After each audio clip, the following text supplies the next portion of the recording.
এইবার লোকটা বলবে, আল্লাহ এ তো দুনিয়া না, দুনিয়া না, দুনিয়া যদি হইতো আমি তার জমি তার হক তাকে ফিরাইয়া দিতাম, এখন আমি কোথার থেকে দিব?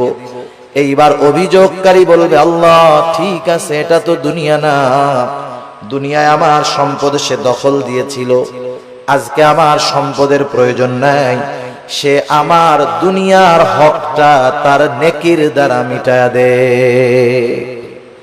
এবার ওই পাহাড় পরিমাণ নেকের মালিক একটা মাত্র অপরাধ করতো, বান্দার হক নষ্ট করছে, সে কি করবে?